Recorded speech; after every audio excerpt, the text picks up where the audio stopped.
తొలి ఏకాదశి వచ్చింది. అదే రోజు క్రికెట్ మ్యాచ్ వస్తుంది. దీన్ని వదలలేడు వాడు. అప్పుడు వెంటనే పంతులు గారు బాగా పరిచయం. గుడికి ఆయనకి ఫోన్ చేసి మా పేరు మీద అర్చన చేసేయండి, ఎంత అయింది అంటే రేపు పొద్దున్న వచ్చేస్తా. అదేమన్నా తీసుకుంటాడు స్వామికి ఏమన్నా అవసరమా? తీసి పక్కన పెడతాడు. కావలసింది సత్వభక్తి. చేయించుకునేవాడు నీవు, కేవలం నిమిత్త మాత్రుడను మాత్రమే నేను అనే భావనతో చేసేటువంటి భక్తిని ఆయన స్వీకరిస్తాడు. అటువంటి భక్తి ఎక్కడ ఉంటుంది అంటే పాలల్లో ఉంటుంది. దక్షిణ భాగంలో పెరుగు పాత్రని ఏర్పాటు చేశారు. అక్కడ పాలను విరక్కొట్టబెడితే అయినటువంటిది పెరుగు. అందుకని యమస్థానంలో పెడతారు దాన్ని. ఆ పెరుగుతో అభిషేకం చేయడం వల్ల అపగండ దోషాలు నీవు కలుగుతాయి. ఆ తర్వాత నేతితో అభిషేకం చేస్తారు స్వామికి. నెయ్యి జ్ఞానానికి మూలం. ఆ జ్ఞానం అనేటటువంటిది ఉంటేనే భగవంతుడి అనుగ్రహం కలిగేది. అందుకనే చూడండి, మొత్తం 7 కొండల మీద స్వామి ఉంటారు.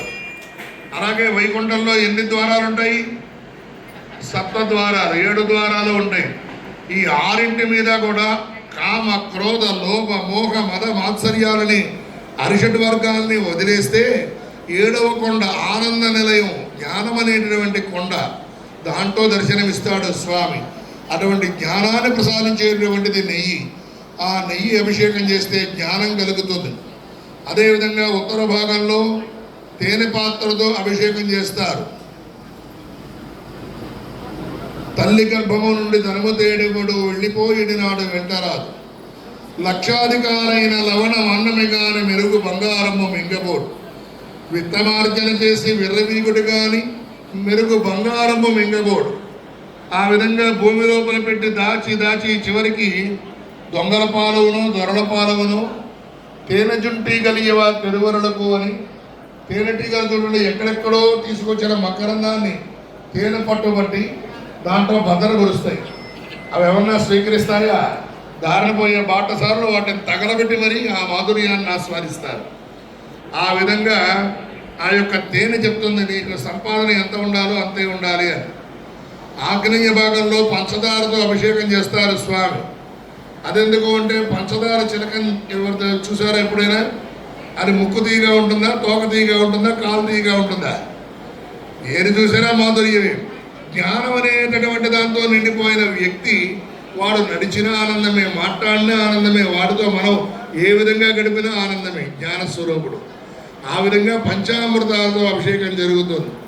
ఇక నైరుతిలో రాక్షస స్థానం, పసుపు పెడతారు అక్కడ. రాక్షసులు లోపలికి ప్రవేశించకూడదు అంటే, దుష్టగ్రహాలు ఇంట్లోకి ప్రవేశించకూడదు అని గడపకి పసుపు రాసుకుంటాం, కాళ్ళకి పసుపు రాసుకుంటాం. ఇన్ని రకాలు ఉన్నాయి. ఈ యొక్క గడపకి ఎందుకు రాసుకుంటాం? కొన్ని దుష్ట క్రిములు అనేటటువంటి పసుపు ద్వారా బయటికి వెళ్ళిపోతాయి. ఆ విధంగా రాసుకున్నాం. ప్రతి దాంట్లో సైన్స్ ఉంది, పుణ్యము ఉంది. ఆడవారు కాళ్ళకి పసుపు రాసుకుంటారు. ఎందుచేత అంటే పూర్వకాలంలో వాళ్ళ 3 వంతులు నీళ్లలోనే పనిచేసే ఇది ఉండేది. అందుకని కాళ్ళు పాచిపోతూ ఉండేవి, కాస్త ఇబ్బందిగా. వాళ్ళకి ఆ పసుపు రాసుకోవడం వల్ల యాంటీబయాటిక్తో వాళ్ళు మరింత పనులు చేసుకునేవాళ్ళు. ఆ విధంగా ఉండేది. అలాగే ఇక్కడ వాయువ్య దిగ్భాగంలో అందులో మంచి గ్రీష్మ ఋతువు, ఉష్ణతాపం బాగా ఉంది. స్వామివారికి చందనంతో స్వామివారికి అలంకారం చేస్తాం. చందనోదకంతో అభిషేకం చేస్తాం స్వామికి. ఈశాన్య భాగంలో ఆ యొక్క ఫలరసాలతో అభిషేకం చేస్తాం. ఈ విధంగా 108 కలశాలతో ఇందాక చెప్పుకున్నాం. ప్రతి మనిషి కూడా ఆ 108వ సంఖ్యతోనే ముడిపడి ఉంటుంది. అంటే ఒక్కొక్క నక్షత్రంలో ఒక్కొక్క పాదంలో పుట్టిన వాళ్ళు అందరూ కూడా. ఆ విధంగా 27 నక్షత్రాలు, 27 4 108.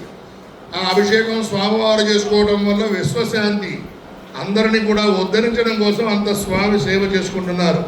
అటువంటి సేవా కైంకర్యంలో ఆ కలశాలని ఆసాదన జరుగుతూ ఉన్నది. అందరూ కూడా సేవించుకోండి. జై శ్రీమన్నారాయణ, జై శ్రీమన్నారాయణ. బాగా ఆకలిస్తున్నట్టుంది అందరికీ. కాలాతీతం అయింది. కాసేపు ఆగండి. కొద్దిగా ఖాళీ, కొద్దిగా ముద్ద ఎక్కువ పెడుతుంది. కాస్త గట్టిగా చెప్పండి గోవిందా. ఏమాత్రం సరిపోలా. ఎప్పటికైనా అనవలసిన వాడమే గోవిందా అని. ఇప్పుడే అన్నామనుకోండి, సంపూర్ణ ఆరోగ్యంతో ఎవరితో పనులు చేయించుకోకుండా, చివాట్లు తినకుండా శుభ్రంగా ఆ ఎడవలసిన సమయానికి వెళ్తాం. అందుకని అందరూ కూడా మరొక్కసారి చెప్పండి, ఏడుకొండలవాడ వెంకటరమణ.